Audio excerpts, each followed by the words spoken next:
this is Christy Nicholas, and today I'm going to read the first scene from my novel, Tourist Outfitters, LTD. This novel was actually written in response to two different memes I saw. I believe they were Reddit threads. One was based on imagining that the person who saved the world isn't some teenager, but a retired grandmother with life skills and a bunch of knitting needles, and she stabs people. My character doesn't have knitting needles, but she is a mature woman of grandmother age, and she's the one that saves the world.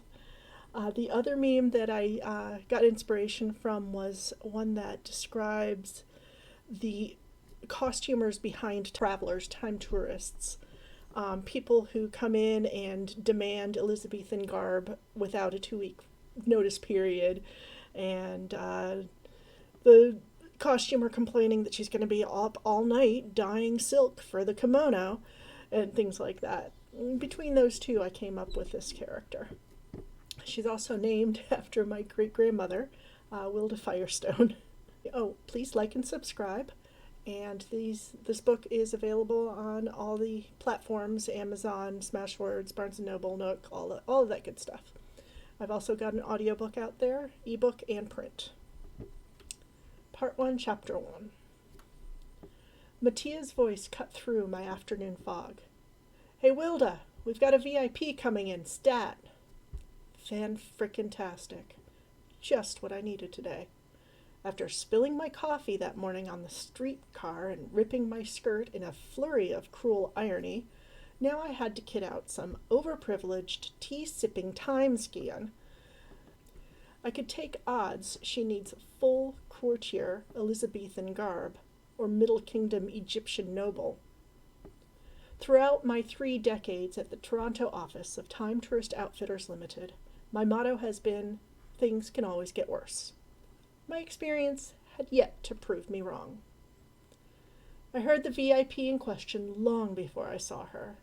Her shrill voice cut through the thin clapboard walls like a hot knife through truffle butter. She harangued the receptionist, demanding to see the manager immediately, if not sooner.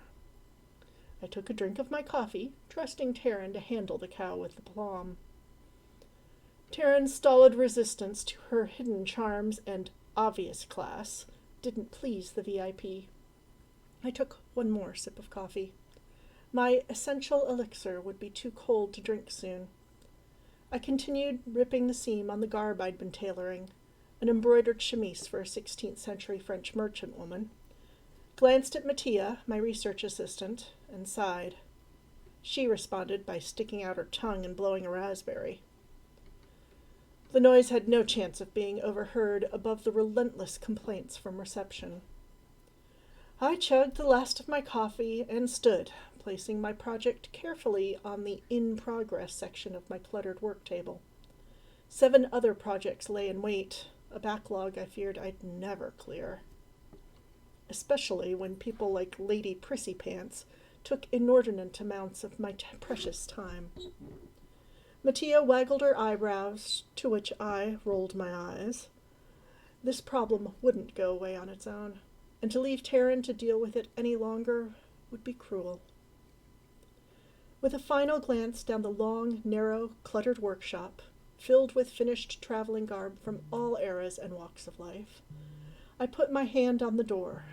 The brass knob had been a delightful gift from a grateful customer. I assumed my new client wouldn't be so kind. As I emerged, I nodded my head in a polite greeting. "And how may I help you today?" The woman, dressed in a modern tea gown festooned with ruffles in vivid shades of pink and purple, spun, her face a lovely shade of scarlet. The enormous purple feather in her hat, large enough to tickle an elephant, twitched as she spoke. "Help me? Help me? You can start by sacking your servant here.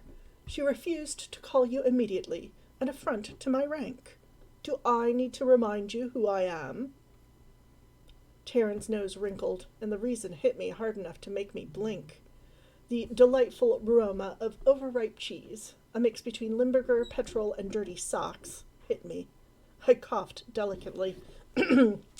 "Oh, I assure you, while your odor is ripe, I'd never call it rank." She blinked several times with her perfectly painted mouth hanging open, apparently uncertain if she'd heard me correctly. Before she could process exactly how I'd insulted her, I smiled again. "Did you have a trip to plan, Miss—" "Lady Xanthip Thundergrass to Higginbotham, if you please. And no, you may not shorten the name or the title. I should care to embark upon a journey. I was informed you were the best outfitters around." Her disdainful survey of the small reception area, cluttered with costuming samples and gear from myriad times and places, belied her words. To be fair, the front office didn't look precisely luxurious. The fashion district of Toronto offered reasonable rates, but very small shops. The store frontage was barely 20 feet, though it stretched back over 300. In addition, we had 2 stories above for storage and a basement for equipment.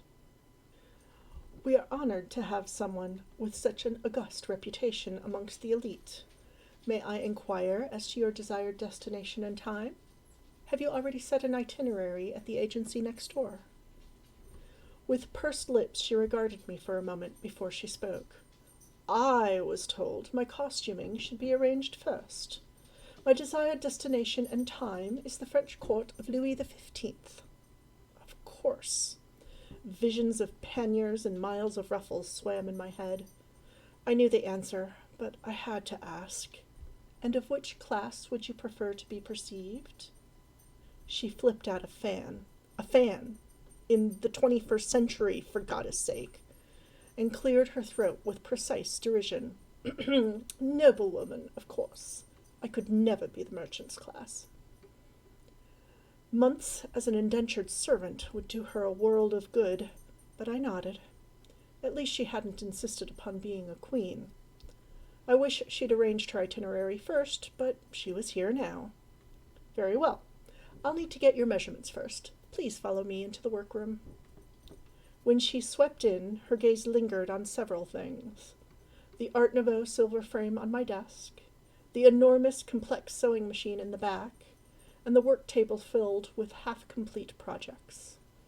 Finally, she sneered at the Formfitter 3000, which looked out of place next to the modern sewing machine.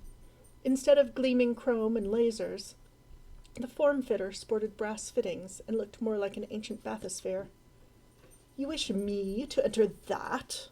Surely this is some sort of poor jest. I am not amused." "No, ma'am, this is our machine which measures all parts of your body. It takes a full foam mold, so we can create your garb precisely to your body's size and conformation. This prevents hours with a measuring tape."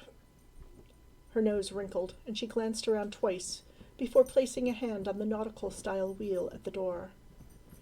Hesitating, she eyed the tarnished brass. "Is this abominable contraption safe?" "I assure you, the Formfitter 3000 is in the best repair. You must completely disrobe when you enter. There are cubicles for your clothing. Please ensure to seal the door to the cubicle before you press the button, indicating your readiness. Then you will need to place your feet on each of the plates, where marked, and grasp the brass handles on either side of the chamber." Her eyebrows tried to find her scalp. "Disrobe? Is all that absolutely necessary?" "Yes, ma'am. Even a small bit of clothing can cause an imprecise fit, which means chafing and unsightly wear. Gathered wrinkles are most unfashionable." "But I can wear my own underthings. I don't require you to create them." I shook my head, hiding my smile. "We cannot allow modern clothing to travel back in time. It's against the time maxims." With a delicate humph and a curled lip, she stepped in sideways to accommodate her substantial backside and bosom. I closed and latched the door.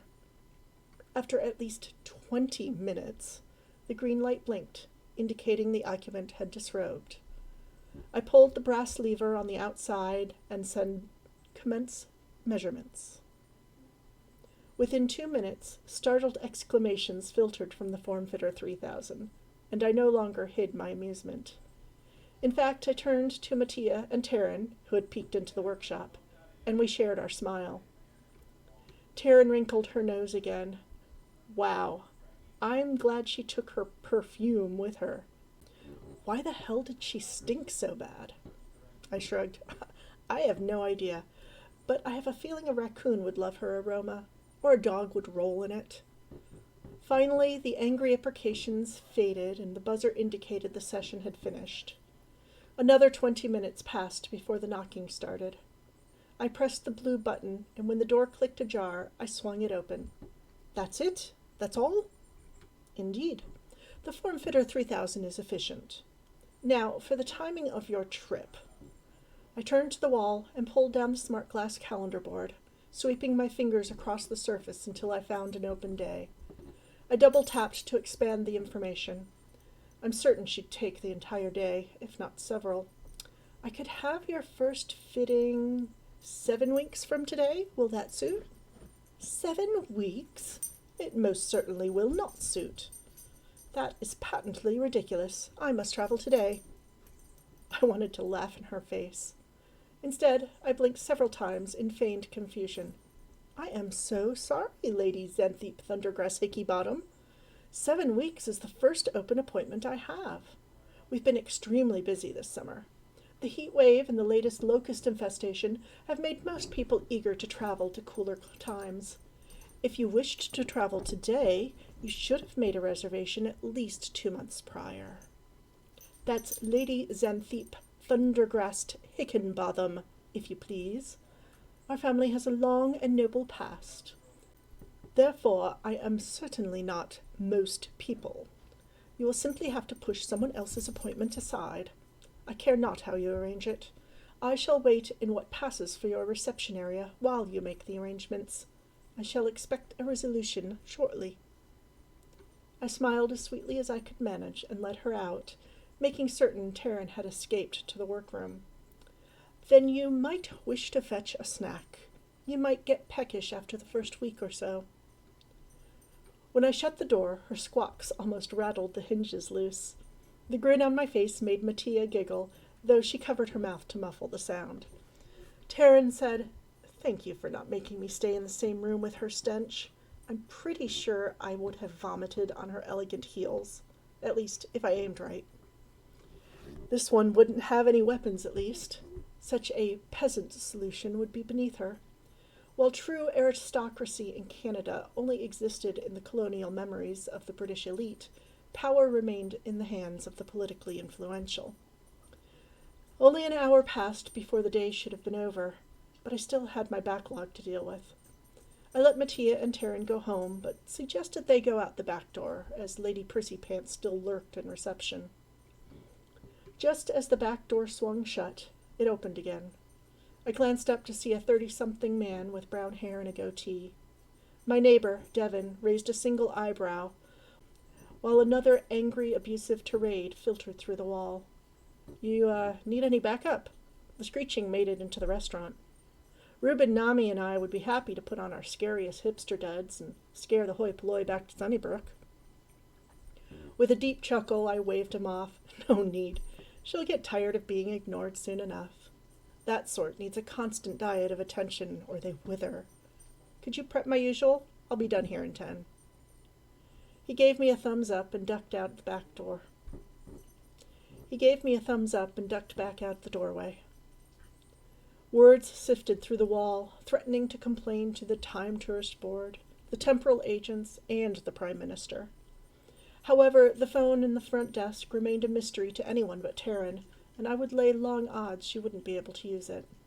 She might have a private cell phone, but that would be less dignified. She'd have to actually look up a number. I shut down my laptop and switched off the lights. I listened at the workroom door, but only silence came from the other side. I cracked it open and saw no trace of...